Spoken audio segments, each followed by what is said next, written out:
Maintenant que vous savez comment activer V-Ray dans Maya pour l'utiliser ensuite comme moteur de rendu, vous avez pu donc remarquer que dans les paramètres de rendu, pour utiliser V-Ray, il fallait bien entendu aller dans l'option Render Using, dans le menu déroulant et choisir V-Ray. Donc vous remarquerez aussi lorsque vous choisissez V-Ray que les onglets du moteur de rendu, les onglets des paramètres de rendu changent et que dans la partie qui d'habitude est la partie de l'onglet commun, on a un V-Ray Common qui prend place et qui a du coup des options un petit peu différentes de ce qu'on a dans Maya par défaut.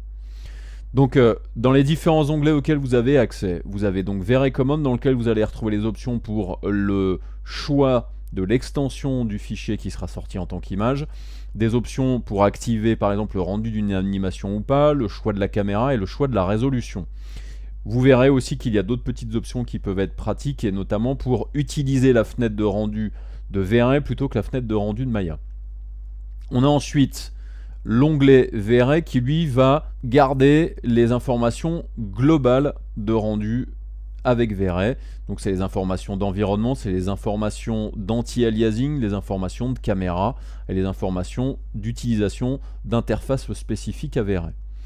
On a ensuite l'onglet GI qui en gros sous-entend Global Illumination, c'est-à-dire illumination globale, c'est l'utilisation d'une fonction avancée de rendu qui vous permet de prendre en compte des lumières supplémentaires en plus des lumières directes. C'est ce que l'on appelle donc la lumière indirecte et c'est ce qui se passe en règle générale dans la réalité.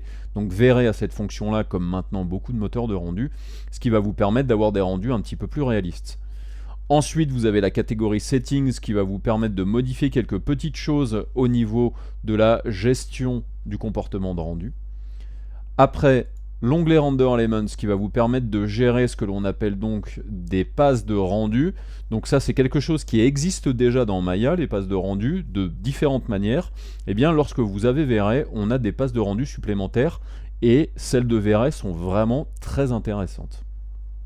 Nous avons ensuite l'onglet RT Engine qui nous permet donc d'activer comme moteur de rendu un moteur de rendu en temps réel qui dans certains cas va vous permettre d'utiliser plutôt que d'utiliser les processeurs, va vous permettre d'utiliser les processeurs de la carte graphique de votre ordinateur, ce qui peut avoir un rendu assez sympathique et surtout un rendu interactif pratique lorsque vous êtes en train de travailler vos matériaux et que vous voulez voir le résultat en temps réel.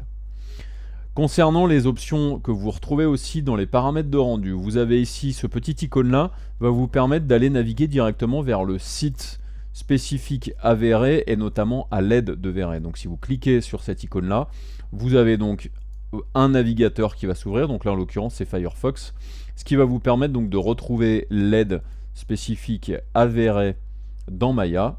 Et si par exemple dans le tutoriel que vous êtes en train de suivre avec moi, il y a des petites questions qui n'ont pas été résolues, eh bien vous pouvez tout à fait utiliser cette fonction-là pour y aller.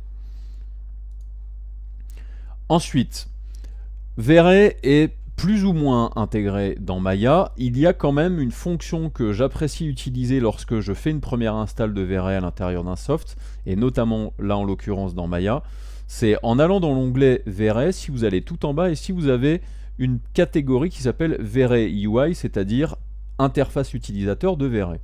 Si je déploie les options qui sont ici, j'ai deux possibilités qui vont me permettre par exemple de rajouter dans l'étagère rendering, c'est-à-dire cette étagère-là, les matériaux et les lumières spécifiques à V-Ray. Donc si je clique sur Add, vous voyez ce qui se passe. Là, il m'a rajouté les différents matériaux spécifiques à V-Ray, ainsi que les lumières et différentes autres petites options. Ensuite, l'option que vous avez juste en dessous qui peut être pratique, c'est la possibilité de rajouter une étagère supplémentaire spécifique à V-Ray.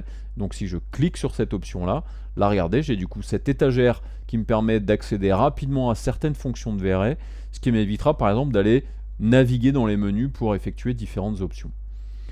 Donc ensuite, une fois que vous avez donc rajouté cette étagère spécifique à V-Ray, donc rajouter aussi les matériaux spécifiques à V-Ray dans la fenêtre de rendu, on va retrouver V-Ray dans différentes parties de l'interface de Maya.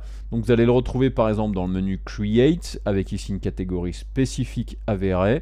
Vous retrouvez peut-être de temps en temps des options spécifiques à V-Ray dans Rendu par exemple. Ensuite, après, il me semble que Dans certaines options, on a des options spécifiques pour utiliser V-Ray dans une animation en V-Ray RT. Et après, peut-être d'autres options. Alors après, il y en a certaines que moi je n'utilise pas directement dans les fenêtres ici, mais basiquement, vous retrouverez V-Ray de temps en temps dans certaines fonctions. On a fini avec la présentation des différentes options spécifiques à V-Ray à l'intérieur de Maya. On va passer maintenant à notre premier rendu avec V-Ray. Donc à tout de suite.